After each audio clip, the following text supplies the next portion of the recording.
Buying the dip in the bouncy castle that is the U.S. stock market. Live from Studio 2 here at Bloomberg headquarters in New York, I'm Romaine Bostic. Happy Valentine's Day. Happy Valentine's Day to you, Alex. Happy holiday that means nothing. Okay, I'm Alex Steele. No, We're it taking means us off. something. It means nothing. It's real to me. It's Hallmark wanting to buy me a card. Okay, we're kicking you off to the closing bell here in the U.S. Dare I say it? Is this a dead cat bounce? I'm not sure yet. We have a big gap from yesterday to still fill. The S&P is up by about 0.6%. It's doing its darndest to fill that gap. Nasdaq 100, similar story, up by 0.7%. I did want to point out, though, the dollar had a really strong run yesterday. We broke through 150 on dollar yen. We had some verbal intervention from officials over in Japan, but we're still above that 150 level. A lot of ramifications if we wind up getting more intervention in that space. And the 2-year down by 8 basis points, helped along quite a bit by UK inflation not rising like the U.S. So overall, that bond rally coming in, but not undoing what we saw yesterday yet, Romaine. Yeah, not quite undoing it all, but certainly welcome relief after what was the biggest sell-off that we've seen in about 14 months. The Russell 2000, which yesterday was the biggest victim of that sell-off, is today, well, the biggest beneficiary of the buy the dip. AI darling Supermicro, pharma company Cogent, biosciences, and crypto names like Riot and MicroStrategy getting the most attention, the most love, should I say, Alex. Attention that is helping the Russell get back to outperforming the broader market. And maybe it's a sign that the dip buyers are focused on a much broader array of opportunities out there than just the Magnificent Seven. Take CME Group, for example, having its best day going back to July. This after the world's largest derivatives exchange posted record results. Remember, we always talk about how uncertainty is typically abhorred by investors, but that uncertainty is a boon for market exchanges like CME. CEO Terry Duffy said as much on the earnings call, with analysts Wednesday saying, "I've never seen such a disparity in opinions on what the Fed may or may not do, but regardless of whether rates are going up or whether they're going down, our volumes are typically higher during periods when the change of rates is uncertain, as it is the case today." Now, most of the CME windfall came from agricultural and interest rate products, as it would, but volatility products really starting to get a lot more attention. The biggest S&P slide in 14 months sent the VIX yesterday to the highest since early November. The appetite for protection that had been subdued for months now starting to swell just a little bit. That put to call skew, at least for the top 50 stocks in the S&P, Alex, not far from the levels that we saw back in early 2021. Okay, so options are the kind of thing that I've been trying to work on for 20 years. Okay. So we're getting like a little bit there. All right. So bear with me when I give you this chart. Thank you. Mandy She'll be joining us in just a moment.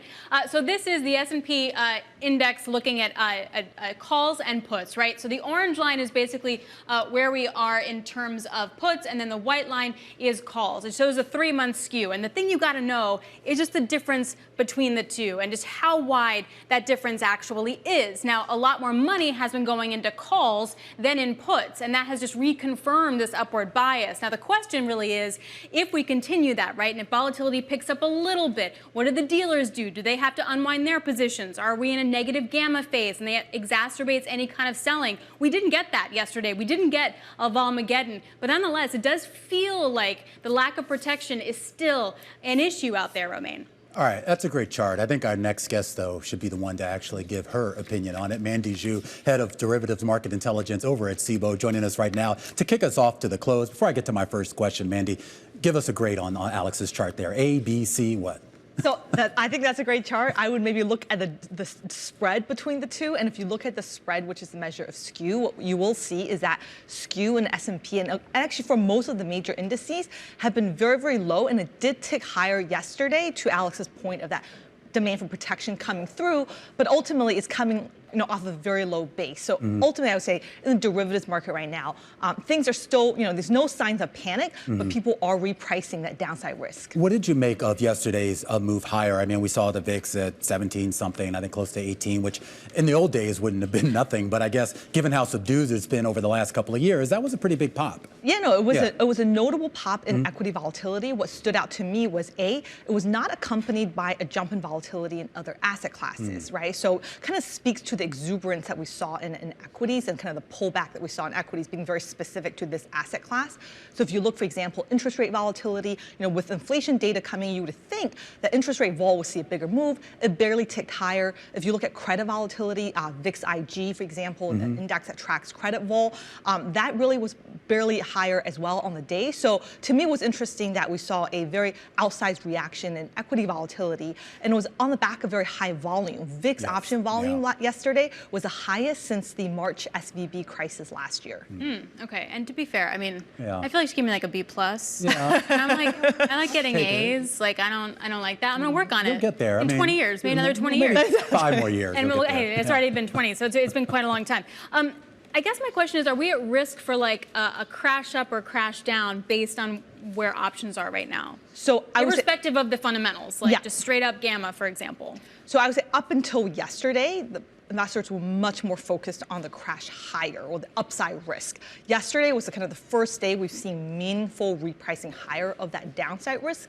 But even in that case, I talked about the VIX option volumes being very high, and yes, it was led by call side volume, but a lot of it, when you dig into this underneath the surface, was actually more moderate in the sense it was people either monetizing existing till hedges that had already put on, or rolling them further out. So, very little actually adding of new positions. So I think, in terms of the flow that we saw yesterday, kind of the bounce higher in skew, but still going back long-term history, it's still very low, as well as kind of the flow that we saw in VIX options. I would say, people are not really positioning for this to be the start of a higher volatility regime just yet. So the crash up is still the risk? Certainly, I think at least if you look at the S&P vol surface, skew is still by historical measures very, very low. What about individual names? Because Romain and I talk a lot about, hey, ARM, $150+ billion company, is moving 60%, 100%. Lyft moving all that, 40% in minutes. Like, is that normal? Like, why? So in single stocks, what we've seen actually is skew is following a very similar path to what we're seeing in the index level. So very meaningful flattening of skew driven by upside call buying. But it's coming in different stages. So for example, in 2022, when index skew has started flattening, single stock skew was actually very, very high. So this convergence has only really happened in the past 6 months. I would say only in the past 6 months have we seen kind of this exuberance really filter down to the single stock level, but it's definitely notable. And I think you guys mentioned at the beginning of the segment, single stock skew is now actually back to levels last seen during the meme stock, pandemic era in early 2021.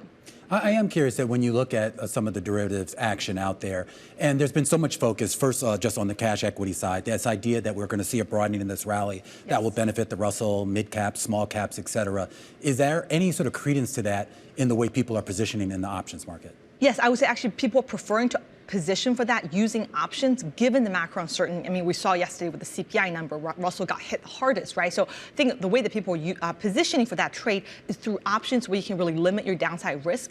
But if you look at, for example, Russell options, stands out by far among all the US indices for having the highest level of volatility, the flattest skew, most inverted term structure. These are kind of signs that people are really kind of gravitating, especially towards upside call options in the Russell. And even if you look outside of the US, where we're seeing this kind of potential, broadening out of the rally being played out, for example, through upside call buying in China, a lot of bottom picking going on there. People looking at regional divergences going on. In China, really, is there a lot of conviction behind that trade, or is he just kind of a couple? I think this is a low conviction, low conviction right tail hedge, right? Similar to kind of the Russell. I don't think people are actually shifting meaningful amounts of money into the underlying stocks, but they're looking to options as a way to kind of gain that upside exposure if something should happen, on the policy side in China. Also, we saw that isn't shorting Chinese equities like the second most popular trade out there? So I in think some it was ways, second most crowded. Right, aside from long tech. Like long, magnificent. So this could also be, I think, the hedge for the short, right? Yeah. Exactly. All right, well, that's good. You see, you learn a lot. Mandy, if you come on every week, it won't take her 20 years to master this market. People have tried. Do not say that. Maybe People 20 have months, tried. you'll get there. Mandy Zhu, one of the best in the business out there, head of derivatives market intelligence over at SIBO, helping us kick off to the close here on this, what is it, Wednesday afternoon? It is Wednesday. Happy Valentine's Day. For someone who doesn't like Valentine's Day, you're wearing a lot of red. Michael Ferroli coming up next. We're going to see what he's wearing and get his thoughts here on that hotter than forecast CPI data. Of course, chief economist over at JP Morgan. I don't dress myself, guys. Not my fault. All right, our stock of the hour is Kraft Heinz. Shares falling after the food giant just posted lackluster results. Will they catch up? in the next quarter. We'll discuss. But Love it. All right, and our big take. We're going to take a closer look at the shakeout in the $20 trillion U.S. commercial real estate market. No puns needed for that. Stick with us. We'll be back in a moment. This is The Close on Bloomberg.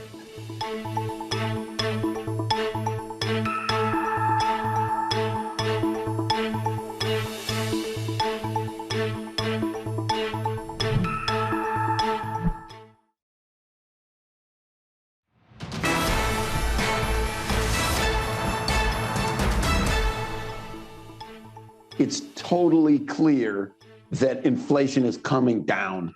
We've had 6-7 months in a row of the new flow rate of inflation has been very close to target or approaching the target. Now, Chicago Fed President Austin Goolsbee speaking earlier today at the Council on Foreign Relations. That's following yesterday's hotter than expected CPI report. Let's get some more insight with Michael Feroli, chief U.S. economist at J.P. Morgan. All right, Michael. And this sort of echoes Eric Rosengren and a post that he had on social media today, too. Is the market totally overreacting to that CPI number? Well, look, I mean, the number, when you go through all the details, it was bad, whether you look at supercore, median, trim, mean. That being said, look, the last 3 months, core PC has been running 1.5 annualized. No one thought that was the new trend, right? And I don't think what we saw yesterday is a new trend. So I think you do have to filter, some of the signal we got yesterday. And it wasn't a good signal, but, it's following some softer numbers. I think the broader picture still is one of disinflation, albeit with, some hiccups along the way. So the market's pricing in 3 cuts, maybe a little more 3.5. Is that on target at this point? Are the markets and the Fed simpatico? Well, I mean, the December dots, which are the most recent ones, had a median of 3 cuts this year. So that's about as close as you're going to really expect the market and the Fed to ever be. They're going to update those dots next month. I wouldn't expect big revisions. But, right now, for a long time, we've been looking for June for a first cut. I think given both the rhetoric and some of the data we're seeing, we're feeling pretty good about that. It seems like the market's kind of in a similar position right now. I'm curious, too, just about the overall economic backdrop. There was so much hand-wringing yesterday over that CPI report. I understand concerns about reacceleration, but we still have an overall trend line that, at least if you believe the actual data, still seems to be pointing down. We're going to get additional data this week on retail sales, and we're going to get more next week that will probably also ratify the narrative that consumers are still spending, household balance sheets are still strong, and economic growth at the highest level is still above long-term averages. So, look, I think that's right. Certainly the January data we have so far looks pretty good, most notably the payroll report. That being said, I think the longer-term trend, the trend over the last few quarters, is towards slower activity, slower nominal labor income gains. And so I do think reacceleration, it might be a little early to talk about reacceleration here, particularly given how noisy things can be in January. I wouldn't want to infer too much from just from 1 or 2 data reports. Our general view is that the economy is continuing to cool, but not too worried about recession right now. Too worried about recession in terms of the health of the consumer, their willingness and their capacity to continue spending? You still have confidence there? Yeah. I mean, we are expecting tomorrow to be a little bit of a step back after a very strong December retail sales report.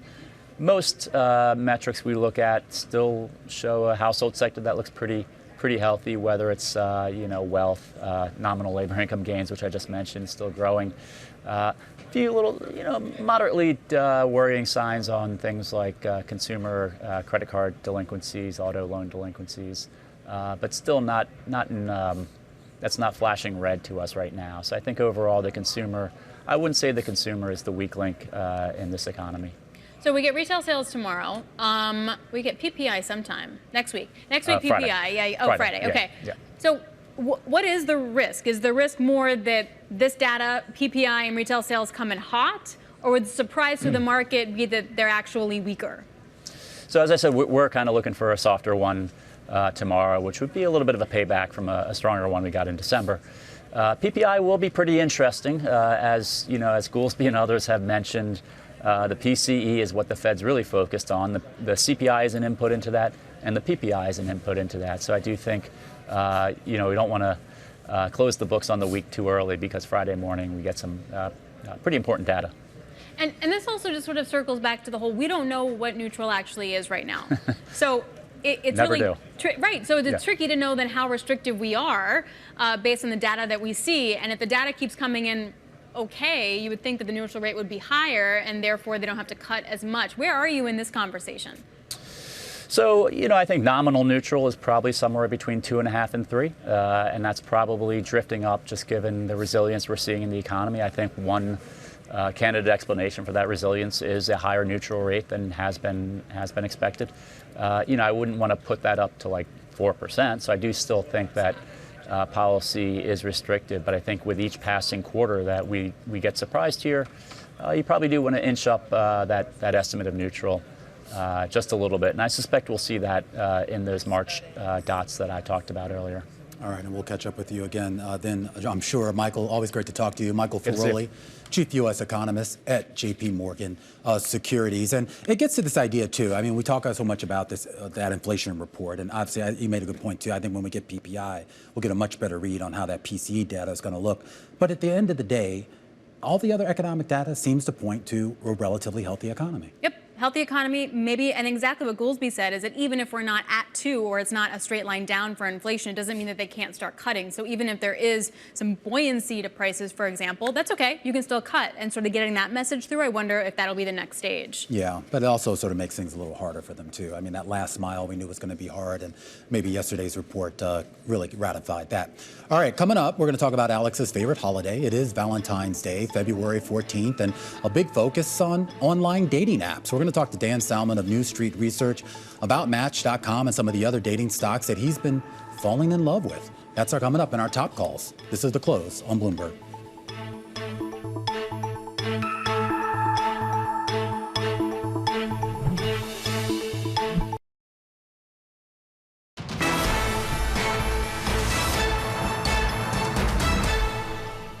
All right, let's get a view from the sell side with our top calls, the big movers on the back of analyst recommendations. And we're going to start with TKO Group. Morgan Stanley resuming coverage of the WWE and UFC parent company, giving it an equal rate and a $95 price target.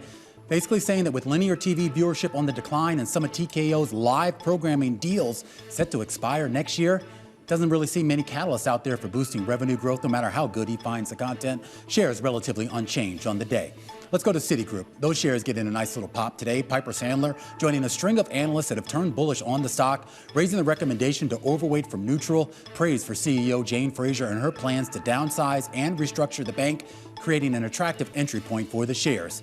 The analyst says it's not perfect, but he tells investors it does create a more credible chance of success. Those shares moving higher by about 2% here on the day. And finally, Ulta Beauty rated hold over at Loop Capital, the price target remaining at $530, but the analyst saying that this change is purely a valuation-based call. It says Ulta has rallied 25% since June of last year versus a 14% rise in the S&P. He says, rest assured, he's still very bullish on the beauty company's fundamental outlook, just thinks the stock needs a little bit of a breather right now, getting that today with the drop of about 1%.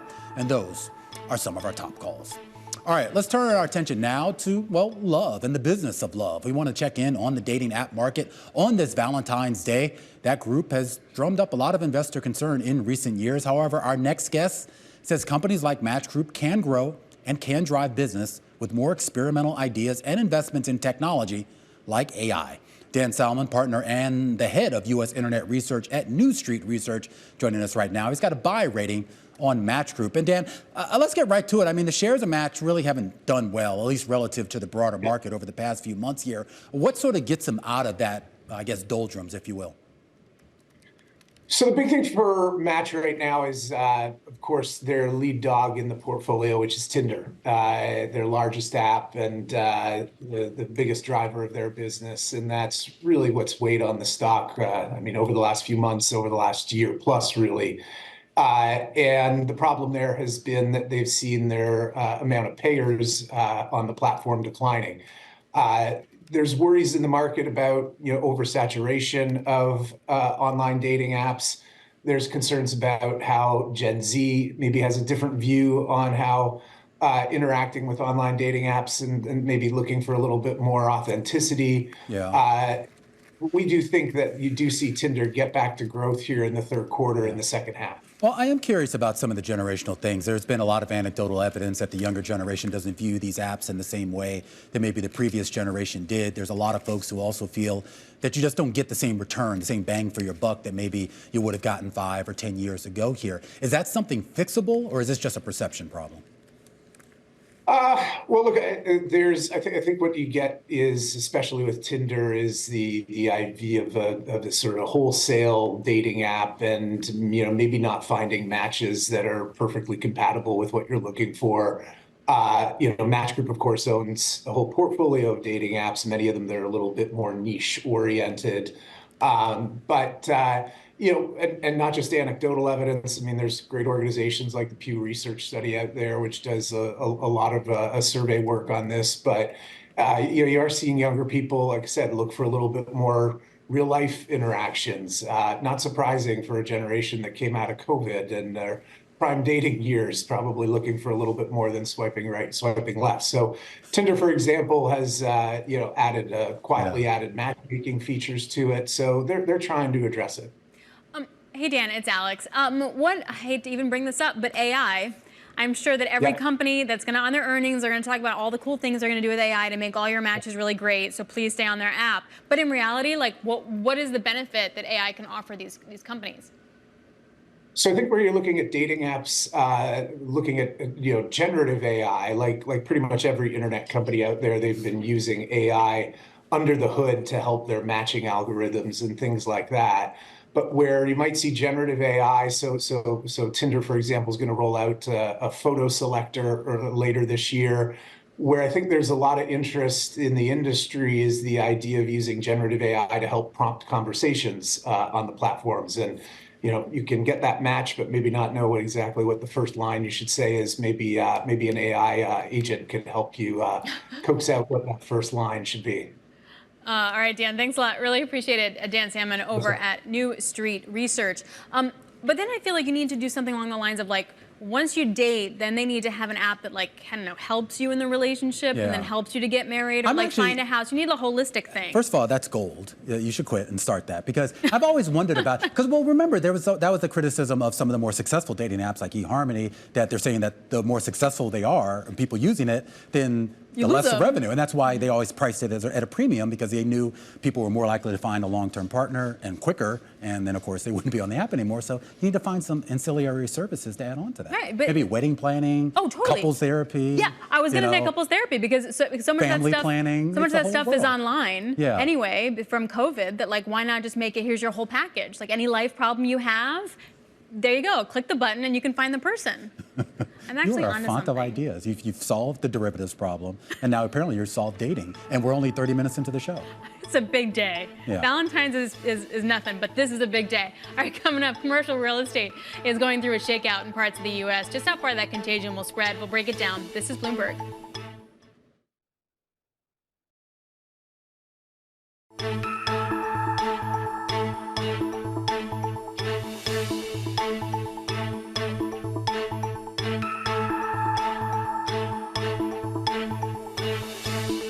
Calm after the storm, 3:30 p.m. here in New York. This is the countdown to the close. I'm Romaine Bostick. And I'm Alex Steele. I gotta say, today feels pretty boring. After yesterday, and the drama yesterday, I'm kind of like, okay, now what? Now what was the catalyst? Now I think the catalyst is going to be, the Fed. Valentine's Day? I don't know where you're going. I don't know. Anyway, one of the risks is obviously what's going to happen to real estate. And finally, we get a big take that addresses this. Commercial real estate looks to be in crisis in many countries. You got blow-ups from New York to Sweden and Germany. And just today in London, Bloomberg reported that Blackstone aborted its plan to sell a Canary Wharf office building after its buyer dropped out.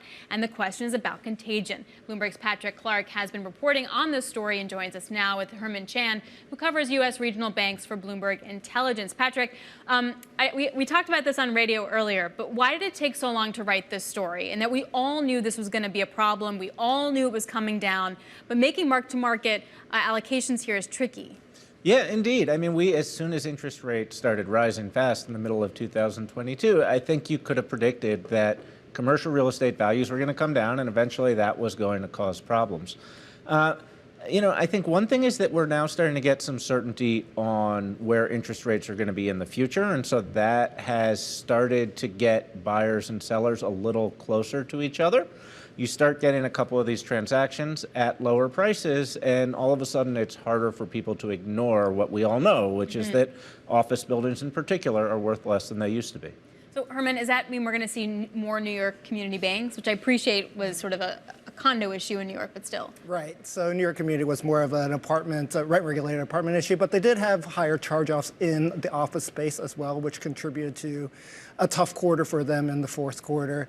We should see higher losses going forward across the group, and banks are already protecting it for that. They've talked about higher reserves and expecting losses to normalize across their portfolio, but overall it seems to be at least a manageable problem, at least in the near term.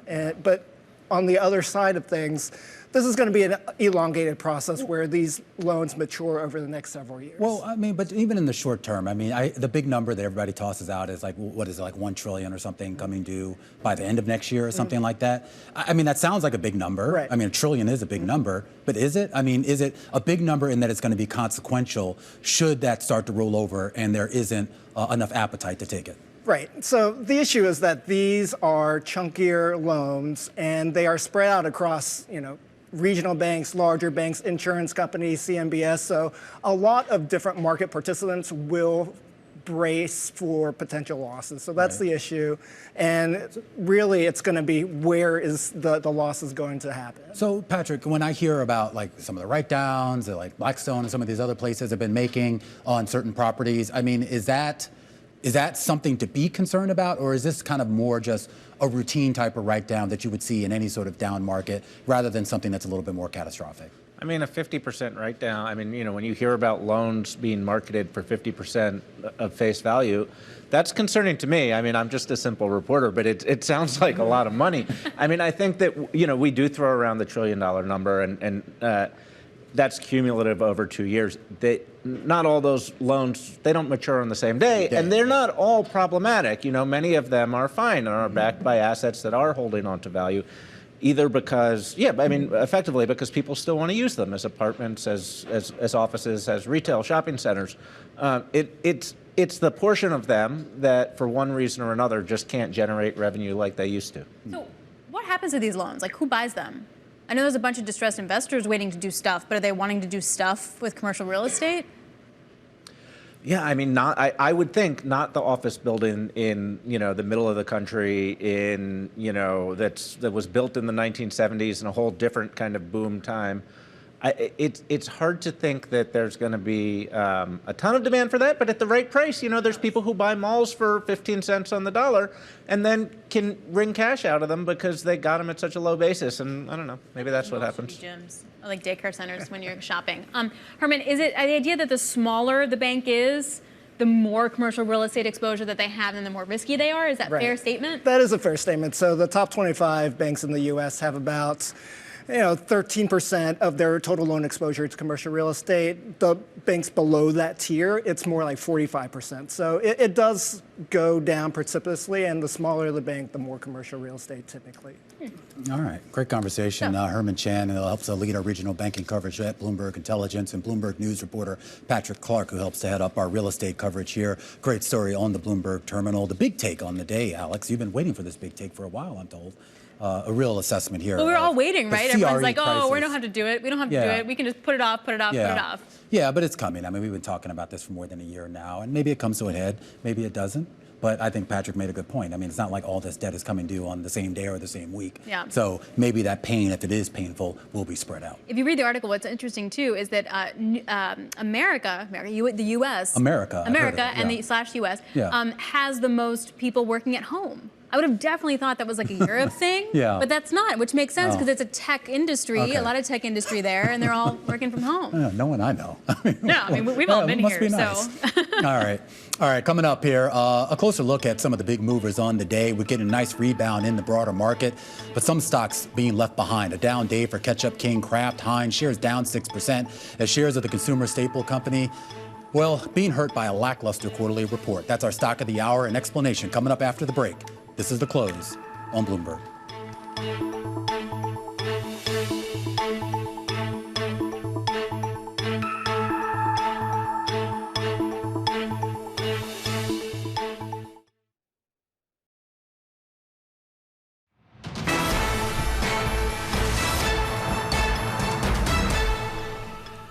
All right, a big rebound in the broader market, but our stock of the hour being left out of the rally today. We're taking a look at a company that makes everything from Grey Poupon to Lunchables, Kraft Heinz. Those shares down almost 6% here on the day after organic sales missed estimates. Pricing and volumes seem to be the main issue here in the equation. Abigail Doolittle joining us right now with a little bit more of an explanation here. So was this all that pricing power that we heard about during the pandemic, where they were just able to keep raising prices, that's over? Well, they actually did raise prices, but they rose prices less. They raised prices less than volumes declined. So that's a bad formula for a food company. And they actually beat earnings, but they did not beat sales. $6.86 billion. It was 1.7% light, and it also broke a 13 straight quarters of beating. They're attributing it, interestingly enough, to consumer pushback on those higher prices. Really? So we had quarter after quarter after quarter of consumers paying the higher prices for the Kraft ketchup, for the Kraft macaroni, and not so much. Plus, they're also talking about a reduction in SNAP benefits, the Supplemental Nutrition Assistance Program, as being an issue.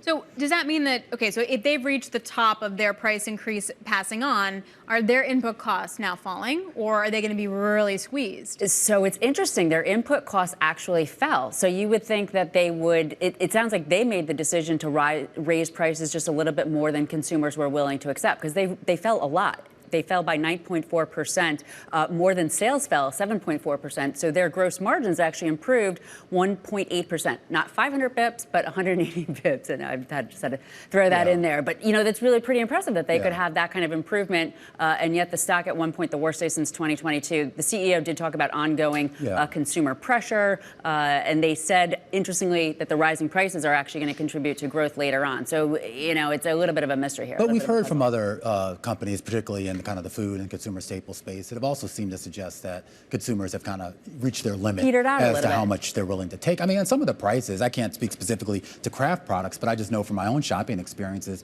the increase that you've seen over the last few years on just really basics, it's insane. It's incredible. I went to Whole Foods yesterday, which has gotten cheaper because of the Amazon connection, but I went to buy a few items that I had not bought in a while, and they were up, I don't know, maybe 30% from the last time. It was just stunning to me that prices are up this much. So you mentioned the recovery in the back half. They expect volume to pick up in the back half. I'm wondering if analysts think that's a little optimistic, or are we on track for that?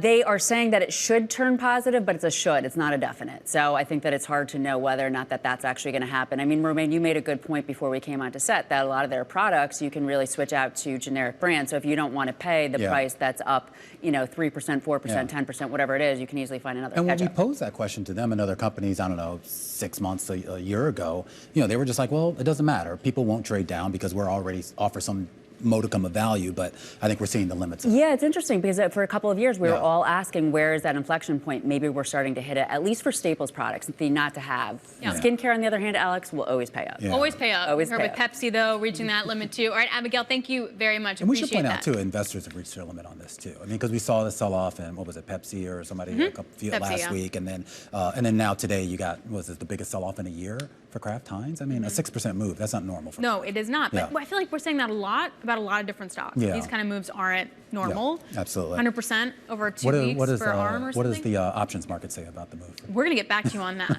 with Mandy Hsu and well, actually, Abigail could probably talk about that. You don't need me for that. All right, now, speaking of inflation, let's do this, because it is the best story I've read all day. It did come from the Wall Street Journal, but it's about tooth fairy inflation. Did you read this article? So now, there was a poll that was taken, so it's over, I think, $6 now for a tooth fairy. That's inflation from like $5 and change from 2022. And a lot of people now are getting money and also things like a phone or a video game or another gift. Or a Louis Vuitton bag. Or Louis Vuitton. I mean, that was the most bracelet. insane thing about. I mean, the dollar amount doesn't bother me. I was trying to think, like, you know, what we gave our kids when they were losing their teeth. I mean, it was like $5, $10. So it wasn't like, you know, that's not out of the realm to give $6. But when this story says basically we're giving these kids, you know, jewelry and a bunch of other stuff because just the natural evolution of losing a body part. There was like, that's not an accomplishment. No. You know what would be an accomplishment if they kept their teeth. I'd buy him a Louis Vuitton bag for that. Sure, and then you have to like replace all the teeth at one point. But I also feel like one woman in it gave her daughter $100 for her first tooth. You're like 4. Yeah. You're gonna like eat it. Like I don't understand what you're gonna do with $100. But it is causing a lot of friction between families, particularly no matter what kind of income sphere you're in. Like causing a lot of issues. Like you go to school, you're like, hey, I lost a tooth. Here's my iPhone, and everyone's like, what? What are you talking about? Yeah. I remember when I was like in the 3rd grade. Yeah. And I woke up in the middle of the night to find my mother slipping money under the pillow, and that's when I learned the tooth fairy wasn't real. How'd you feel about that? I'm still You're still smarting about recovering. it today. My daughter now officially knows that the tooth fairy is not real, and neither is Santa Claus. So, yeah, hey. Wow. Yeah, I know. It's a family show here. What are you doing? Put the You're kids ruining away. it for everybody. Santa Claus isn't real. All right. And you don't believe in Cupid either, Alex. No, I'm not coming across really well. No, I'm totally the anti-romantic. All right, coming up, earnings season is rolling on. You got TripAdvisor, Cisco, Oxy. They're all out after the bell. We're going to break down what to watch with Kuei Win. She's partner and CIO of equity strategy over at Research Affiliate. You're taking a look at the market. It's kind of like yesterday, only half happened. The S&P is up about 1%. The Nasdaq 100 also up by 1%. Volume a little bit lighter, but it basically halves the decline that we saw yesterday. You are seeing a bid into the bond market. You get yields down by about 8-9 basis points. I guess the question is sort of what is the next catalyst going to be? We know it's going to be the Fed, but what? What if that PPI comes in hot? What if retail sales come in hot? All of that sort of filtering in through the market as we head towards the close. This is Bloomberg.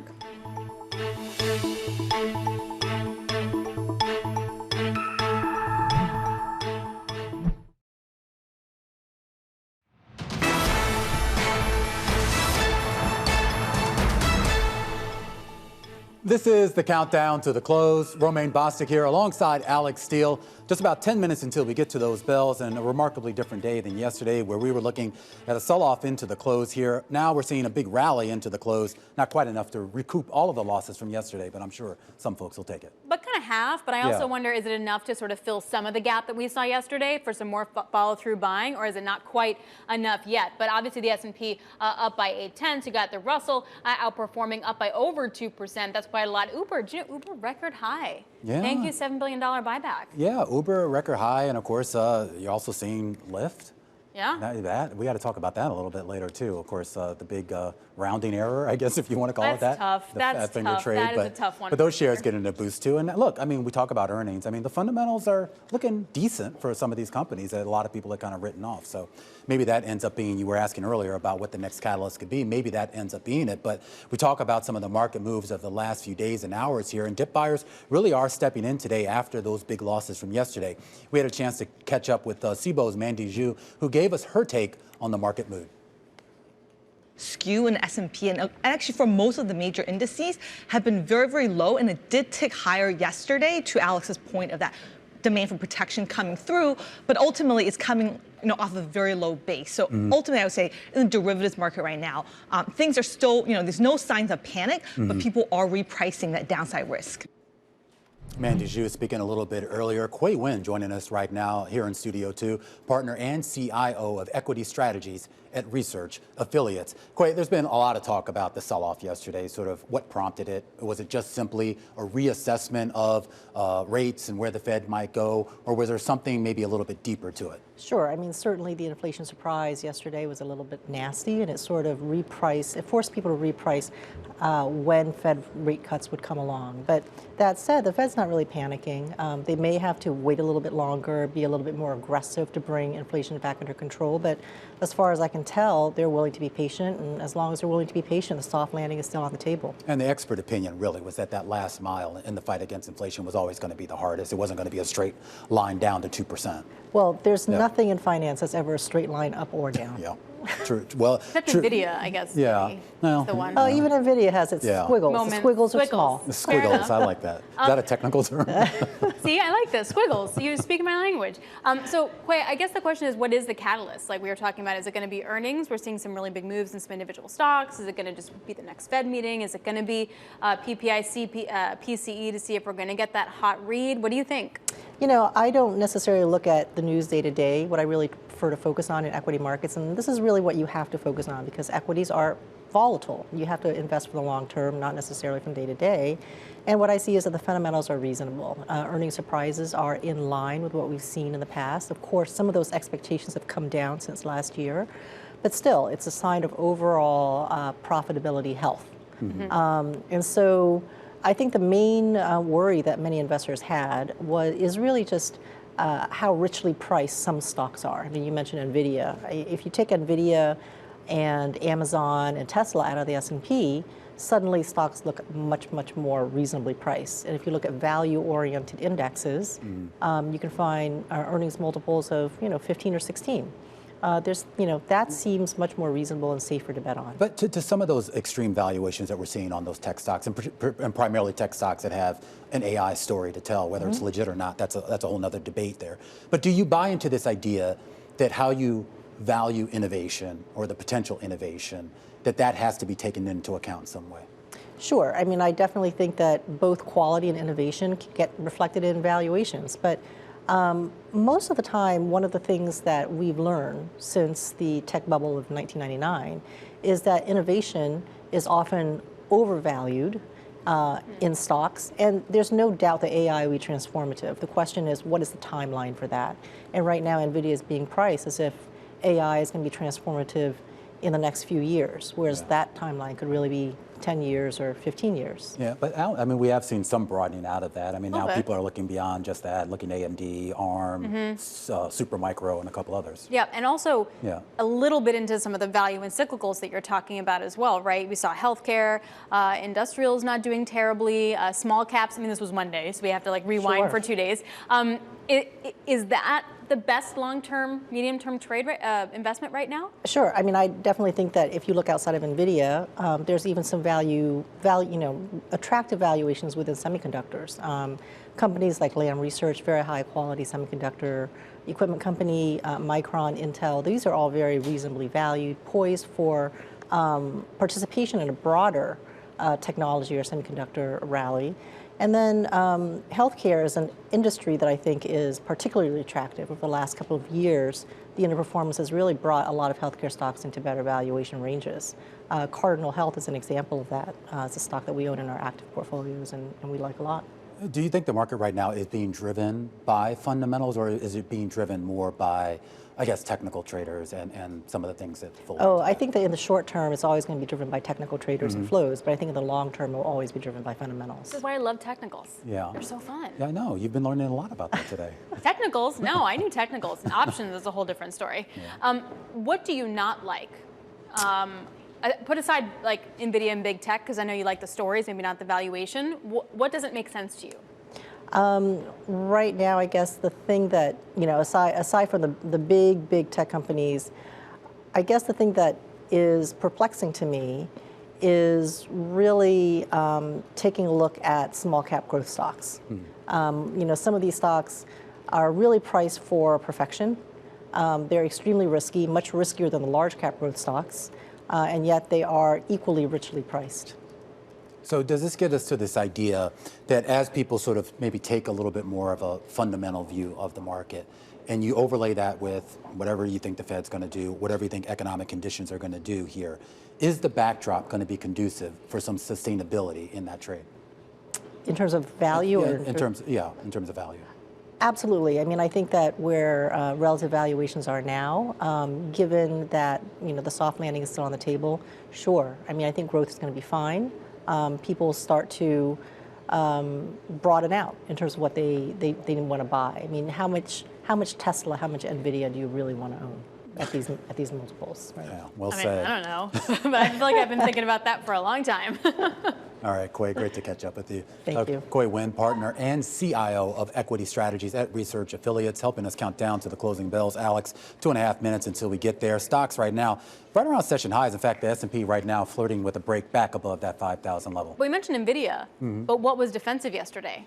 Well, NVIDIA, down just 0.5%. I mean, it's really quite impressive to think of big cap tech stocks being a defensive play. Yeah, that feels counterintuitive. It's still a momentum-driven market, and we see that herd behavior continue through and through, time and time again, as we move closer to the closing bell. Stick with us.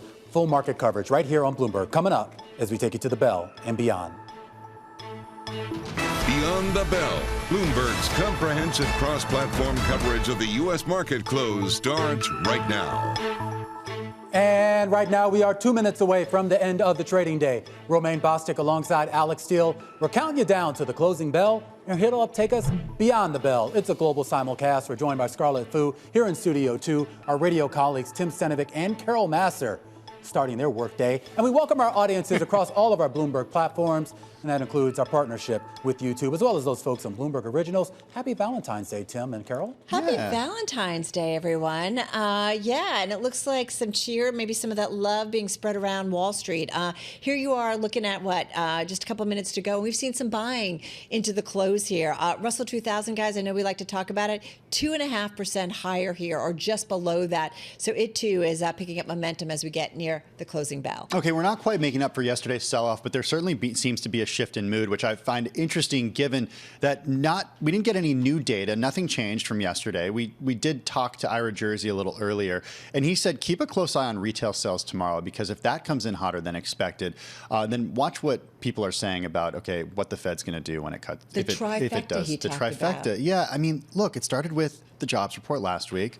CPI yesterday. What happens with retail sales tomorrow? Absolutely. There's a PPI, of course, following the retail sales, but the retail sales report will kind of herald the start of earnings season for the retailers. Worth noting that volume today is much, much lower, given that it is a little bit of a recovery from yesterday's sell-off. Dead cat bounce? Am I saying it? What are we feeling? I thought we weren't saying Abigail that. Doolittle quoted you in our 2 o'clock hour and said, yep, something that she said Alex still likes to say, dead cat bounce, which she doesn't love because she has cats. All right, as we get to the closing bells here, we should point out the S&P 500 in the spotlight right now, surging back above that 5,000 level ever so briefly here. It takes a while for these numbers to settle, but it looks like we're going to close right around that big round number that, of course, we made a big hullabaloo about just a few days ago. Up about 47 points or 1% on the day. The Dow Jones Industrial Average also rallying 151 points or 0.4%. The NASDAQ Composite getting in on the action with the 200-point jump or about 1.3%. But the Russell 2000 once again reasserting itself here as we start to receive more of a rotation into some of those mid and small cap names. A 2.4% gain on the Russell 2000, 49 points, 40, let me try it one more time, 48 points higher than where it was yesterday. Yeah, it's a lot of chocolate, I guess, and roses this morning, right? You're a little distracted or something? Yeah, well, I mean, it's not like 500 basis points subtracted. But, Oh. My bad. Hey, my everybody makes mistakes, right? You know, Romain does get festive. He's wearing a red tie. He's got a red pin, so it happens. Let's take a look at what's happening when you look at the sector breakdown. Lots of green, obviously, across the screen, across our IMAP. And if we take a look at industrials, we're pushing it higher. Just going to interrupt you for 1 second. We are getting some breaking news. This out of Fed Reserve Vice Chair Michael Barr speaking, basically saying that the Fed needs to see a little bit more data before it actually cuts rates. He says he fully supports a careful approach to policy normalization and says that the CPI data yesterday, guys, showed that the path to 2% is going to be bumpy. And that really echoes what we heard from Goolsbee earlier, that yes, it could be bumpy, but that's actually okay. I think Waller speaks tomorrow, and that will be quite indicative because many market participants are looking towards him to be kind of that mouthpiece for the Fed, Carol. Yeah, no, absolutely. Right. And this is kind of the stuff that we're going to move from Fed speaker to Fed speaker, from data point to data point. But it is interesting, saying he supports the careful approach to rate cuts that Fed Chair Jay Powell is doing at this point. Yeah, I guess the bumpy part is interesting, especially given what we heard earlier from Goolsbee, like you mentioned, Alex. And the fact is things were looking really good over the past few months, looking really good since late October, early November. And yeah, there could be some hiccups on the way, but at the same time, we are seeing those rate cut projections kind of match what the summary of economic projections said back in December. So investors are sort of thinking, okay, we're kind of agreeing with what the Fed's going to do. Yes, finally, right? So maybe the market is going to the Fed versus the Fed going to the market, which is what the setup is, what we kind of felt over the last year, for example. And also it means that maybe if you get a hotter retail sales scar and you get a hotter PPI, maybe that's okay. Like the Fed, we can still pencil in those 3 cuts for this year. Yeah, absolutely. I mean, the Fed has been steadfast in anticipating 3 rate cuts this year. Traders are now finally pricing in 3 rate cuts, finally catching up with the Federal Reserve, although they still see 70% odds of that 4th rate cut. They can't give that up quite yet. Yeah, we were speaking with Michael Ferroli over at JP Morgan Securities, and he really talked about this idea that really that next summary of economic projections, that next dot plot, I think we get that at the March meeting, is maybe potentially going to give us a little more clarity. If anything, the last couple of years have taught us, and this plays into something Michael Barr says. He says, given the limited historical experience with the growth and inflation dynamics we currently face and no modern experience of emerging from a global pandemic, we have yet another reason to proceed carefully as we have been doing. And like that's fair, right? We still are just kind of wondering how ultimately it all lands after the pandemic. Here we are, 4 years out? Okay, but at the same time, we are still getting company results. And for the most part, results have been pretty good, Scarlett. We're hearing from company after company that's saying, okay, well, look, not everything has worked out, but we're starting to see companies report results that have been exceeding expectations and saying that the economy, some layoffs notwithstanding, the economy looks pretty good. Yeah, I think that's the key thing. You said layoffs, and so much of that is driven by cost cutting. We saw that with the big tech companies, of course, last year, and that continues to roll over into 2024. Yeah, I mean, we'll get back to that. We should point out we are waiting quite a few earnings, including from Cisco tonight. I do want to go back, guys, to the moves that we saw in the broader market today. Seen a lot of superlatives come across the wire here, including NVIDIA rising on the day to overtake Alphabet in market value. We're getting some earnings crossing the wire from TripAdvisor, guys, and some news right now crossing the wire on Tesla and Elon Musk. Who wants to take it? Where do we want to start, guys? Let's do TripAdvisor. Fourth quarter revenue, folks. It's a beat, $390 million versus the estimate of $373 million. Let's go to fourth quarter adjusted EPS. That is a big beat at first blush. 17 cents better, 38 cents versus the 21-cent estimate on the street. Fourth quarter adjusted EBITDA of $84 million. The street estimate was $62.8 million. Remember, this stock rallied big time, 19% yesterday. They announced the formation of a special committee to evaluate any proposals that may be brought forward for a potential deal. Some of that is in place. So that we're going to look for in terms of commentary. But TripAdvisor right now, guys, up about 5.6%. Yeah, worth repeating these numbers. Fourth quarter revenue coming in above estimates, $390 million versus estimates of $373 million. Fourth quarter adjusted EPS above estimates at 38 cents. And fourth quarter adjusted EBITDA coming in above estimates at $84 million, Alex. Cisco crossing the wire right now. The company, here are the big headlines, the big red headlines. The company going to cut about 5% of its global workforce and saying that for the full year, it expects to see revenue in a range of 51.5 to 52.5 billion. That's below the previous range that it had given to investors of 53, we'll call it 54 to 55 billion, and below the average of street estimates, which was for 54. And now just to recap, the fiscal second quarter earnings, which it is reporting right now, we did see a beat on adjusted EPS, and we did see a modest beat here a big miss on revenue. So 12.1 to 12.3 billion here. That's for the fiscal third quarter. The second quarter number coming in at 12.8 billion. So put the net effect of it all together here. You have second quarter numbers that looked like a beat, third quarter forecast that looked like a miss, and a full year forecast that is well below what the street is looking for. Yeah, that's not great. They did raise their quarterly dividend, though, so there is that. But they cutting thousands of jobs after that slowdown. You got corporate technology spending has really hurt its sales growth, and we're just really seeing that play out right now for Cisco. And the cost of all this is there's going to be a one-time pre-tax charge of about $800 million that investors will need to contend with. One thing that's been pointed out in the analyst notes before Cisco's results was that there was a backlog level that was really depleted. So the weakness from the networking division is going to drive down growth, and the backlog is certainly not going to help because there's no cushion there. Company's CFO, Scott Herron, pointing out that execution and operating discipline driving top and bottom line results. And the company is focused on financial discipline, operating leverage, and shareholder returns. What's interesting is this is a company that is trying to shift from selling you one big product to recurring. And so the CFO is saying we're making good progress in that business model shift to more recurring revenue while remaining focused, as Tim said, on that financial discipline. Hey, I want to get over to shares of Twilio, dropping 8% after the results and forecast. Fourth quarter adjusted EPS did beat estimates, though they're seeing first quarter adjusted EPS coming in 56 to 60 cents per share, beating estimates as well of 55 cents. Twilio seeing first quarter organic revenue up 5% to 6%, and first quarter revenue coming in $1.03 billion to $1.04 billion. Tesla shares on the move here, and after hours trading up about 2% here. We're now learning that Elon Musk, according to a regulatory filing, now has a 20.5% stake in Tesla. That's significant because the last regulatory filing, which we should point out was almost a year ago, he only disclosed a stake of about 13% of the shares outstanding here. So according to these filings and according to the data on Bloomberg, he now owns about 715 million Tesla shares, up from about 411 million back in March of 2023. All right, and seeing shares of Tesla move on this news, that stock is up about 2% here in the aftermarket.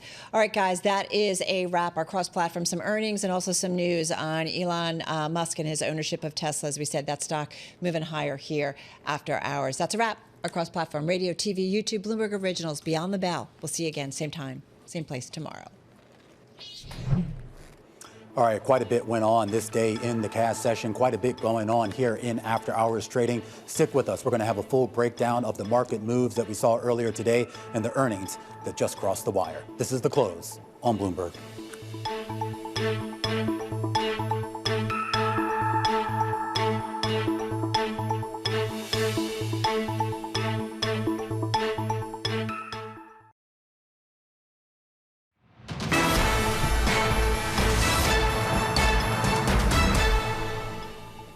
Welcome back to The Close. We're going to get back to what's going on in the markets, but we want to go out to Kansas City here, where we are learning about a shooting that occurred at the Super Bowl parade for the NFL's Kansas City Chiefs. Kelly Lyons is down in Washington, D.C. with some details as to exactly what happened. Kelly, what do we know? Well, Romaine, there is a lot we don't know at this point. We do know that the shots were fired at near the end of the parade route by Union Station in Kansas City, Missouri. And according to ABC, citing the Kansas City Fire Department, 1 person is dead and 9 others are injured following this shooting. They cite officials saying 3 victims are now in critical condition, 5 in serious condition. 1 other has non-life-threatening injuries. Now, officials have asked people to leave this area so that people could be treated accordingly.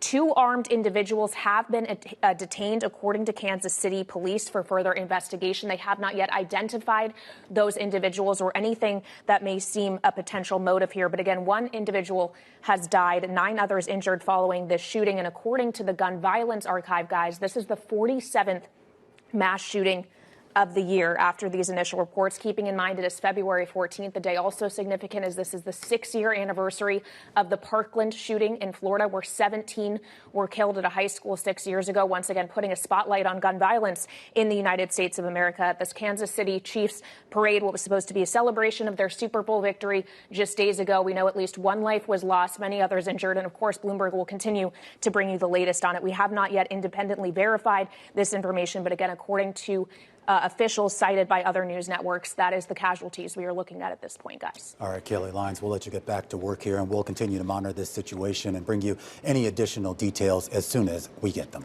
Scarlett? All right, we are, of course, keeping an eye on all the earnings that have come out at the top of the hour. Results from TripAdvisor and Twilio in the last couple of minutes. So Abigail Doolittle has been taking a closer look.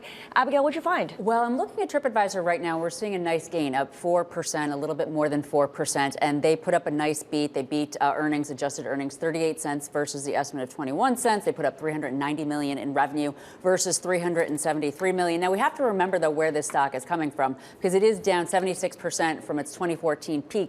So the bar is not very high here. Impressive. They did put up about 20% top line growth, so that's really pretty good. Massive growth on the bottom just because they've been fluctuating between a gain and a loss, but both are much more than Expedia. Now, I will say, though, yesterday we, of course, had the big news on TripAdvisor. They formed a special committee to look into any and all potential deals. So on yesterday's big gain, stock into today, up 16%. It seems like some of that momentum is carrying through. One of the big gainers here in after-hours trading. Let's turn to one of the big losers in after-hours trading. Twilio, down almost 10% here. Looks like the quarterly numbers did okay, but their guidance may be a little bit light. Yeah, and it's interesting because into this quarter, we actually had HSBC downgrade shares to a neutral, and a big trader talking about how he took his stake off. So this is not entirely surprising to everybody. So they put up a big beat for the 4th quarter. They beat estimates 86 cents versus 56 cents, 1.08 billion versus 1.04 billion. But of course, coming down to the outlook, it really missed the mark. First quarter revenue guide $1.03 billion to $1.04 billion versus a little bit below the estimate. Organic sales of 5 to 6%, and then looking for adjusted earnings that's just a little bit above the 55 cents mark. What's interesting to me here is this stock up 16% over the last year, so not a huge gain. It wasn't priced to perfection, but it's selling off as though it were. Yeah, absolutely. Twilio, a very important stock for the backbone of the internet. Abigail Doolittle there with a closer look at those earnings. And speaking of the backbone of the internet, Cisco also out with results. Those shares moving lower here. The company saying that it actually was hit by a temporary pause in orders from customers who are already busy installing all that equipment that they have been buying from them in the previous quarters. The quarterly numbers look decent, but the guidance coming in a little bit light, and the company now saying it's going to start to do a restructuring, cutting about 5% of its global workforce. David Bahnsen joining us right now, Chief Investment Officer at the Bahnsen Group, which has $4.5 billion in assets under management. David, I just want to get your take here right now on kind of really the trajectory of Cisco, not just so much the numbers that we got today, but really the longer term story. What is the growth story for this company now? Well, that's exactly what we look at is the longer term story. The quarter by quarter hiccups with Cisco are absolutely fascinating to look at historically, because one quarter they miss, they go down 2, 3, 4, 5%. The next quarter they outperform guidance and go up 6, 7, 8%. It happens over and over again. Cisco, though, tells us what we need to know with the dividend. They are growing free cash flow year over year. There's certain parts of the business that are cyclical, but other parts that are not. And the parts that are not are becoming the majority of Cisco's business.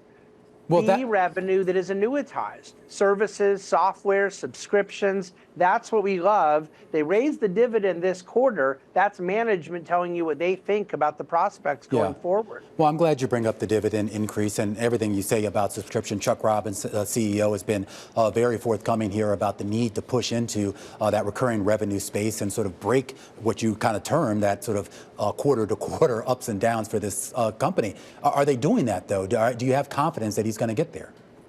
I very much do. We look at the free cash flow. We look at the strategy. I want to point out a very underpriced component is the capability they have in these AI collaborations. They're expecting about $1 billion of revenue. It's a small amount of revenue relative to the whole size of the company. There's huge upside to some of those collaborations with NVIDIA, with AMD, with Intel, some of the major players. Cisco's the backbone of the internet, as you know. And their routers, network, server, business, these things, their switches are truly important to bringing in cash flow, but the future is in services. It is in the subscription side. We've seen other tech companies realign this way, and we think they're executing well, but it is a longer story. I don't expect it to happen in 3 or 6 months. Right. I see what you're saying about how services is the future, but for now, product revenue certainly eclipses the services revenue side, and the backlog is an issue. The last quarter had already indicated that it was very thin, and we know right now that the backlog levels are largely depleted.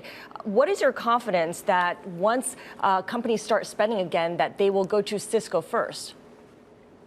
Well, there's no question that Cisco's the leader in those items, and that to the extent that there had been an excess backlog that's been worked down, and now we go forward, I happen to believe there's going to be a big increase in CapEx, and that includes technology. I think many of the things we see happening in the economy lend themselves to greater tech spending, but you're right, cyclically there was a period where people had been overspent. We think that's fully worked through. And so at this point, their strategic transition, which by the way, it appears they're going to be doing with a lower cost structure. I mean, I never like anybody losing their job. I'm a human being first and foremost, but 5% reduction in global workforce is to me indication of tightening up, of being a little leaner and meaner. I think a lot of these tech companies had overhired around the COVID moment and the 2 years thereafter. Right, and investors are rewarding companies that are certainly focusing on expenses and focusing on free cash flow, which, as you mentioned, was a positive, a bright spot in the quarter. Going forward, what are you thinking in terms of M&A prospects? Is Cisco gearing up potentially for more strategic purchases? They generally are. They've been a company that's done quite well with M&A over the years, more recently in cybersecurity. You know, my firm, we're big users of their Duo mobile app, which is really fantastic, and that was an acquisition they made. Generally, though, Cisco's pretty good about paying for that with a stock price. A stock price in the low 40s is not a good currency for M&A. A stock price in the 50s is.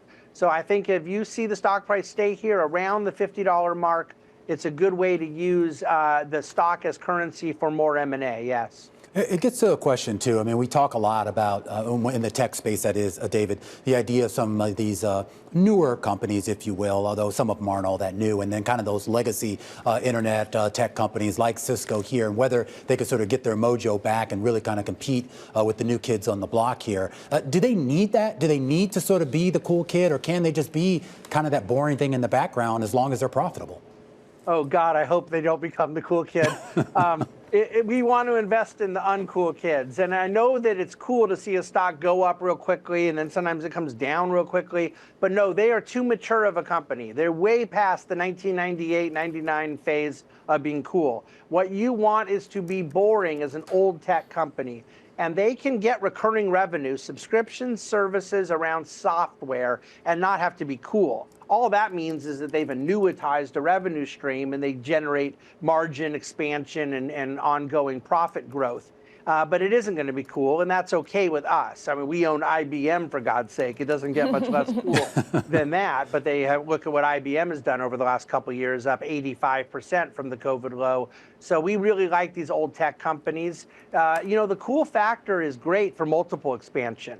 People will bid you up. But unfortunately, I don't think it's usually a repeatable investment thesis. All right, David, great stuff. David Bahnsen there, Chief Investment Officer over at the Bahnsen Group. Cisco shares moving lower here on the back of that earnings announcement, down about 5%. We do want to check in on another stock, QuantumScape, ticker QS, of course, a big battery supplier for Volkswagen.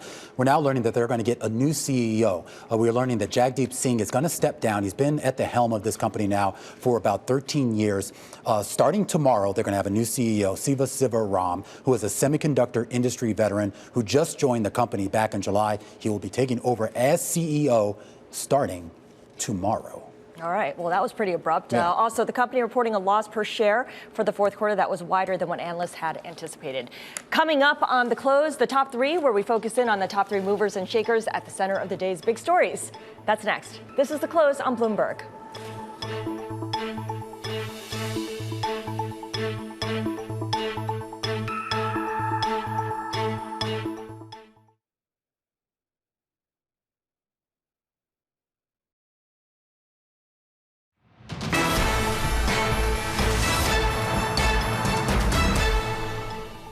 It's time now for the top three. Every day at this time, we take a deep dive into the folks at the center of the day's top stories. And first up is David Risher, the CEO of Lyft, responding to a typo in a company press release that unintentionally inflated Lyft's earnings outlook. Lyft projected margins to expand 500 basis points when it actually meant to say 50 basis points. Here's Risher.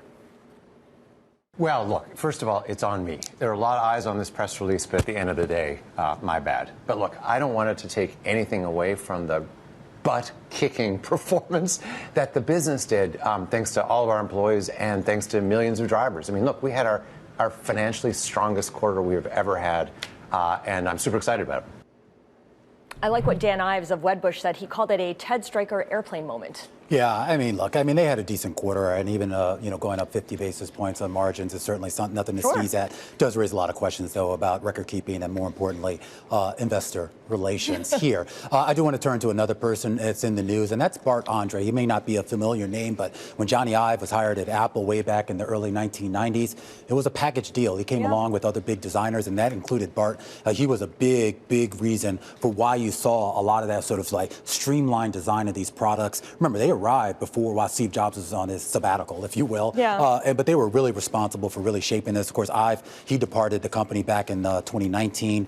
Now, Bart Andre, really kind of the last of that crew left, the longest serving senior industrial designer there, going to be leaving as well. We should point out that design team now headed by an operations person and not the aesthetics like Johnny Ive and Bart Andre. Fittingly, given that Tim Cook, the CEO, was the former COO of Apple. Of course, one of the things that Ive's group was responsible for, even after Ive left, was the Vision Pro. So let's talk a little bit about the Vision Pro, because Mark Zuckerberg... Is that any good?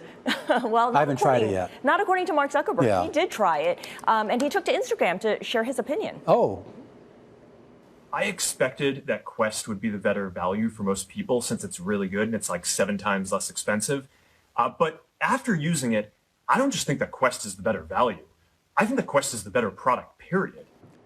Wait. So let me just get this straight. Yeah. So the guy who sells Quest headsets says that's a better product than the company that sells headsets that he doesn't sell. Yes, but he also made clear the price. That was like first of his issues, right? That it's 7 times less expensive, his product, than the Vision Pro. So, and I'm curious, so where was he when he did this? Is he just like in a hotel room or somewhere? Like, shouldn't that, question. I mean, wouldn't it have been better if he like did this through an avatar wearing the Quest or something like that? Yeah, to show that would off have, what it is? for drama, definitely. Yeah. But I mean, I'm no marketing genius like him, but you know. Maybe he's taking a cue from the influencers, and they're doing it on their couch. Have you tried the Apple I have Vision not tried Pro? either of those. Yeah. No, I have the really Quest. We own the Quest, and my son used it for a few months. Do you use it? I don't. It's not my cup of tea, and I probably won't use the. So Vision we need to Pro. ask your son about the Vision Pro. Yeah, I'm a lost cause. I mean, I'm too old for this. Sorry. Scott. No early adopter here. Yeah, I'm still on the Abacus and whatever else these days. So. You're old school all the way, Romain. Look, I printed out my notes, Scarlett. I'm a fossil. All right, when we return, we're going to take a look back on this day and the birth of YouTube, and we're going to leave you with a question before we go to commercial. What is the most viewed video of all time on YouTube, Scarlett? That answer when we come back. Something with a cat.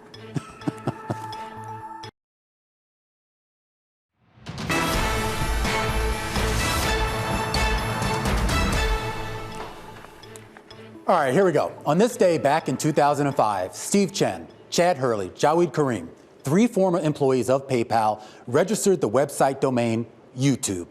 A couple of months later, Karim uploaded the site's first ever video titled Me at the Zoo, which showed the co-founder, at the San Diego Zoo. Mundane indeed, but by the start of 2006, YouTube was getting at least 8 million views per day. Time magazine would name YouTube the best invention of the year, and Google bought the site for $1.6 billion. And Karim's video is still churning along. Yeah, that's it, with more than 300 million views and counting. Impressive, but that doesn't come close to, say, a Gangnam Style, which in 2012 became the first video to reach 1 billion views, or the 300 other videos that have now surpassed that 1 billion mark, helping to make YouTube the largest video site and the largest music service in the world. And that brings us to our question of the day. What is the most viewed video of all time on YouTube? Drum roll, the answer, Baby Shark. The original video by Ping Fong was released in 2016, and by the end of 2020, surpassed Louis Fonsi's Despacito earworm to become the most watched on YouTube, now with 14 billion views. But in the early days, YouTube's success looked far from guaranteed. When Google agreed to buy the site, it was one of the biggest acquisitions it had ever made, and it came with a lot of baggage in the form of lawsuits from major movie studios and music companies concerned about the unauthorized posting of copyrighted material. In addition, the cost to build out and maintain a website that was uploading and streaming thousands of new videos a day, it was daunting. The financial performance of YouTube was so bad that sometime in 2008 and 2009, Google's CFO considered shutting it down or selling it. Well, it's a good thing they didn't. By 2014, YouTube was operating at break even, and today it rakes in $31 billion in annual advertising revenue, which based on sales would make YouTube as a standalone company bigger than McDonald's, bigger than MasterCard, bigger than BlackRock, bigger than Airbnb, even Adobe. And that means the return on investment makes YouTube quite possibly the greatest acquisition ever made. I love that. I had guessed there would be some kind of cat on a Roomba, but I figured it had to be something animal related. Me at the Zoo qualifies, and now Baby Shark, of course, and now I've got that song stuck in my head. So thank you for that. Exactly. All right, let's move to real estate here, because purchasing a home along Florida's southwestern coast is actually getting tougher. An insurance crisis combined with other soaring costs are making homes unaffordable in the once booming region. Bloomberg's Michael Sasso has been reporting on this story, and he joins us now. Michael, good to see you. We say that it's getting tougher, but actually there's a lot more houses on the market as well. So what's going on in Southwest Florida that makes it different from the rest of the state, or the rest of the country for that matter? Yeah, well, it's typically been a big boom part of the country. It's been one of the fastest growing regions in America for a long time. And I happen to be from that area. So when I saw these spiking inventory levels, I was really kind of surprised, and I started looking into it. And it turns out a lot of it has to do with insurance costs. As you probably know, there was a giant hurricane there, Hurricane Ian, about a year and a half ago. And then beyond that, they've just had a big run up in insurance costs due to what people say is insurance fraud. and lots of lawsuits. And so in the last few years, the cost of insurance has tripled from less than $2,000 a year to $6,000 a year. And people, it's simply, getting too expensive to buy a house down there. Is it widespread, or is this kind of confined to maybe just certain pockets of those coastal regions? Well, right now it's the epicenter is kind of the Cape Coral, Fort Myers area, and in the Port Charlotte, Punta Gorda area. But it does extend to a lesser extent down in Naples, which of course is well known as kind of a millionaire's retreat, and up to Sarasota in the north. So they're all seeing inventory levels of, Cape Coral is up about 70%. Port Charlotte, Punta Gorda, the inventory of houses available up over 130%, and even Naples is up around 40%. So I mean, it's kind of, but it's so far. I mean, Florida overall inventories are up about 17%, so much less extent. But they're generally rising across the board in Florida. All right. Well, I don't know. Maybe if you're shopping for a home, that ends up being a good thing for you. Michael Sasso, we're going to have to leave it there. And we do want to continue with a closer look at the housing market around the country, and particularly for those folks who are looking to buy a home. We're joined right now by Cheryl Palmer, Chairman and CEO of Taylor Morrison, one of the country's largest home builders and developers. The company out with fourth quarter results this morning, and they did beat estimates on adjusted earnings per sale and net sales orders climbing 30% from last year in Florida, as we were just talking about, one of their biggest markets. Cheryl, great to have you here on the program. Thank you. Good to be here. Where's the demand coming from right now? As we talked about today when we reported, as we looked at the fourth quarter, we saw, as we moved into December, really demand pick up across all of our geographies and honestly across all of our consumer sets. As you know, earlier in the fourth quarter, as we saw a great deal of volatility with rates, it was a little slower, and November was kind of unseasonably low for us, but December was actually our greatest December in the company's history. And that strength has continued into the first quarter, over the first few weeks of the year. And once again, we're seeing strength in all of our geographies, particular strength in Arizona, Texas, Florida, the Carolinas. It's been quite strong. How reliant have you been, at least in the most recent quarter, on offering incentives for buyers? We've heard from other home builders that they had to sort of do that, particularly when we saw that big jump in mortgage rates in 2023. Yeah, it absolutely is the case. And over the last couple of years, I would say early on, we were just kind of chasing this, not knowing what everybody was really looking for, because we were coming off of this period of extremely low rates. And the speed of that change made it very difficult. Over the last many months, I would share that the consumer really understands that kind of the new norm are rates that are going to be much more in probably the high fives, the sixes. Today, I think rates at par are just over 7%. It's really about making sure you understand your individual customer's needs. We do have a number of programs with forward commitments, rate buy downs, temporary, permanent, but it's really understanding what the individual consumer needs. Because if I paint one brush across the country, honestly, that's going to cost me a lot more money. The good news is, even with this little spike we've seen over the last couple of weeks, certainly the cost of those buy downs, because the consumer recognize that 5-6% rates are very good rates. Yeah. It's not near what it was last year. Absolutely. 5-6% being a number that people can really get their head around, especially since we had seen things well above 7%.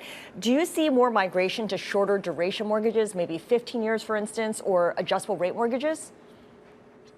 Not really. We haven't seen a lot of shorter duration, 15 years. What we are seeing, it depends once again on the segment. With our kind of resort lifestyle, our 55 plus communities, we're seeing a lot of cash and we're seeing lower loan to values. When I look at first timers, we're probably doing a few more kind of temporary buy down so they can kind of plan for that permanent rate. So it might be a 2-1 or a 3-2-1 buy down, but generally we're looking at 30-year fixed rates, and that's the majority of what our customers are taking. When I look at the credit profile of our customers and recognize that we build against all consumer groups, that's why it's so critical that we understand what's important to them so Right. we can personalize the program for them. So one thing that the new home construction market has certainly benefited from is the lack of supply in the existing home market. Now that we're starting to see inventory levels pick up again, and we were just talking about what's happening in Southwest Florida, how does that change the competitive landscape from where you sit? Is there a risk that that could slow demand for new homes as inventory levels start to normalize? Yeah, it's a great question, and obviously it's been a highly debated topic. But, if you look at the average mortgage rate that's in our country today, it's something like 3.8%, and 80% of the mortgages in the U.S. are under 5%, and maybe 60% are under 4%. So it's actually a very challenging environment for a new buyer to try to find, given our limited inventory in both new and resale. So I think there's a lot of stress on the system, and I actually don't expect that we're going to see the inventory just all of a sudden explode, because I think that lock-in effect is quite real. When I think about, renters in our country today, I've been reading some very interesting stats that, in today's rate environment, it takes about $100,000 of income to buy today's median priced home. And that's about 1.3 times what median income is. And so we have all these renters, only about 15% of the renters today can afford today's median priced home. So we continue to be very undersupplied in this country. So hopefully we actually do get some relief and get some more inventory, and that lockup effect begins to get better. But recognize it's probably a 1-for-1. If they're selling their house, they probably are, needing more space, needing more bedrooms, having to relocate. So it's more of a 1-for-1 relationship. It always is. All right, Cheryl, really appreciate your joining us. Hope to speak with you soon again. Cheryl Palmer is chairman and CEO of Taylor Morrison Homes. We want to get you a recap on how markets closed on the day. Yesterday's sell everything moment on that hotter than expected inflation print led to a rebound today in stocks, especially small caps, bonds, and even Bitcoin. You can see there Bitcoin above 51,000. The 10-year yield inching lower.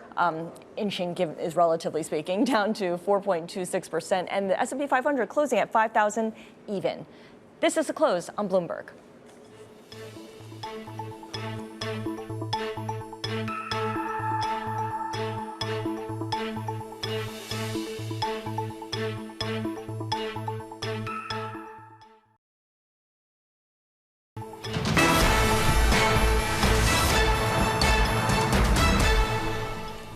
All right, Bitcoin actually earlier in the day trading above the 52,000 level, back to a market cap of above 1 trillion for the first time since 2021. A lot of this being fueled by that approval earlier this year by the SEC of a spot Bitcoin ETF. David Wesson had a chance to catch up with the chair of the SEC, Gary Gensler, and he asked him about the regulation of the crypto industry. One of the challenges on the Bitcoin markets, David, is so much of it's traded on trading platforms that are non-compliant with our laws. Now, Bitcoin's not a security, but they're trading on those platforms a lot of other crypto tokens, without prejudging any one, have to be careful, that with hundreds of other crypto tokens on there, likely there's other securities. And we're in court in a number of these cases in front of various judges and panels. And so the American public, when you're investing in something like Bitcoin, to be aware, one, it's a highly speculative asset. Number two, it's generally trading on some platform that is not fully compliant with the securities laws for other things they're doing. And number three, I would mention is think about what use case. What is the actual use case? When you buy 100 shares of XYZ stock, you kind of know what's behind that company, what the there is. The chair of the SEC, Gary Gensler, speaking a little bit earlier about financial markets. We do want to turn away from financial markets for just a bit here and go back out to that developing story in Kansas City. The mayor of Kansas City, Missouri, speaking right now about that shooting a little bit earlier at the Super Bowl parade. Let's listen in. Now may change as the hours go ahead. We've also received a call from the White House that offered all federal assistance in the investigation. We had federal agencies present today. We appreciate that, and certainly in the days ahead and the hours ahead, we will make sure we continue to do this work. I will say personally, first, a thank you to the women and men of law enforcement, to the women and men who work with the Kansas City Fire Department and our other agencies. When the shooting started, I, like many others, ran for safety. I saw a number of agencies, including the Kansas City Police Department, officers with guns drawn who were running towards danger. We thank them for that. As I was leaving the scene, I saw members of our Kansas City Fire Department administering aid to folks who are seriously injured without concern for the shootings and the challenges that were near them. This is absolutely a tragedy, the likes of which we would have never expected in Kansas City, and the likes of which we will remember for some time. However, I want to say thank you to those who are making sure that we are safe today, those who are investigating this incident, and those who will continue to make sure that those who committed these acts today are brought to justice. We'll come back for some questions at the end of the Chief's comments, but now the Police Chief, Stacey Graves. Chief Stacey Graves, Kansas City, Missouri Police Department. At the conclusion of the Chiefs rally today, there were shots fired on the west side of Union Station. Immediately, officers responded to the area, took 2 people into custody, and also immediately rendered life-sustaining aid to those victims. We're still gathering information on the number and the status of victims. But like I said, we know that one of the victims is deceased. We also know that officers ran towards danger. Officers were there to keep everyone safe. I'm angry at what happened today. The people who came to this celebration should expect a safe environment. We had over 800 law enforcement officers, Kansas City and other agencies, at the location to keep everyone safe. Because of bad actors, which were very few, this tragedy occurred, even in the presence of uniformed law enforcement officers, who again ran towards them and took them into custody. To the people who were injured in this tragedy, our hearts go out to you and your families. This investigation is just beginning, and we are working safely to clear all surrounding areas and businesses. This is still an active investigation. We will continue to keep you updated. We will keep you updated on Twitter and most likely a follow-up press availability. Did you have anything? Are you saying one of the shooters is dead? No. One of our victims has been declared deceased. And we're listening right now to Stacey Graves, the police chief in Kansas City, Missouri, behind her, over her right shoulder there, the mayor of Kansas City, Quentin Lucas, speaking a little bit earlier about that shooting that occurred at the Kansas City Chiefs Super Bowl parade celebration. What we know now is that at least one person has been declared dead. At least 2 people have been arrested in connection with that shooting, and at least 9 other folks are said to have been injured. We're going to continue to follow this story and bring you any details as we get them. But again, about 9 people injured, 1 dead, and 2 people arrested right now following a shooting in Kansas City, Missouri. Scarlett?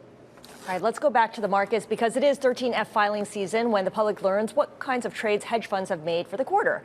We have Bloomberg's Hema Parmar in studio now to tell us which firms she's watching. And you always have a close eye on the Tiger Cubs. What's going on with Coatue and Tiger Global?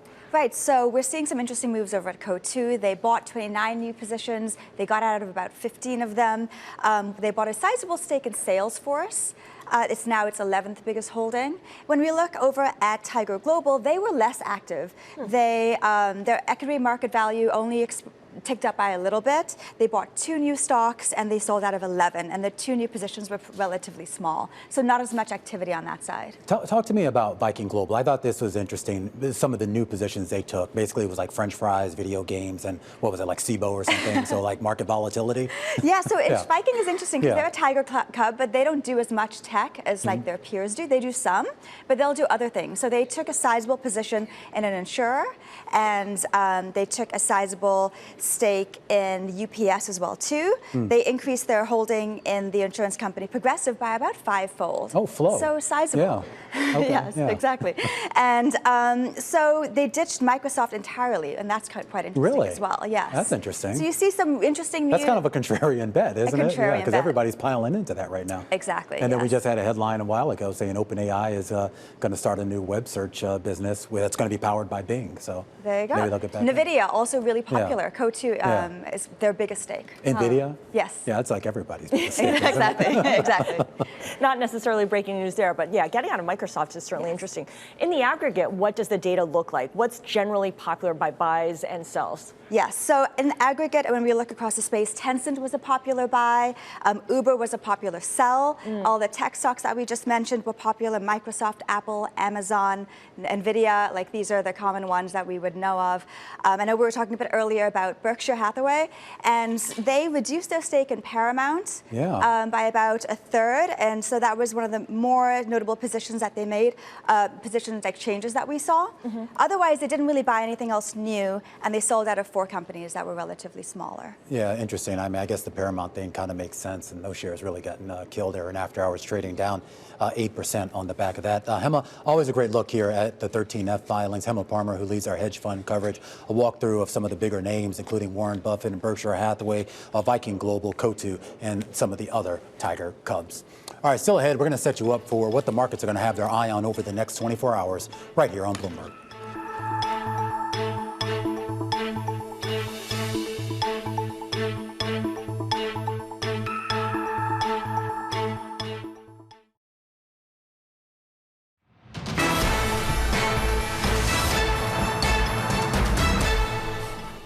All right, let's look ahead to what markets will be focused on over the next 24 hours, and we start off with geopolitics. Yeah, the NATO defense ministers will be meeting in Brussels. It's a virtual meeting because Defense Secretary Lloyd Austin was supposed to go to Brussels, but of course he's in hospital right now, so everything will be done, I guess, through Zoom or some encrypted version of Zoom. Yeah, they got a lot to talk about, including Ukraine, China, and of course the prospect of a new U.S. president who's going to be a little bit less favorable to them. We come back to the U.S. and we get more economic data. Retail sales will be top of mind, of course, and the numbers indicate a slowdown in January. So we'll see how that plays out. We know that the consumer has been really the strongest part of the economy, and that continues to be the case even with a slowdown. And then jobless claims, which, as the chart really indicates, supports a very strong labor market. We're also going to get some Fed speak that may put some of that into context, including Christopher Waller and, of course, my favorite Fed member, Raphael Bostic. No, of course, relations. Yeah, no relation. But, you know, your favorite Fed speaker nonetheless. And earnings season continues. I mean, it's slower, certainly, than the previous week, but there's still a lot of names, certainly in the consumer sector. Do you own a pair? I know you own like 20 pairs of Uggs. And what about Crocs? Birkenstocks. Birkenstocks, Yes, sorry, I always forget.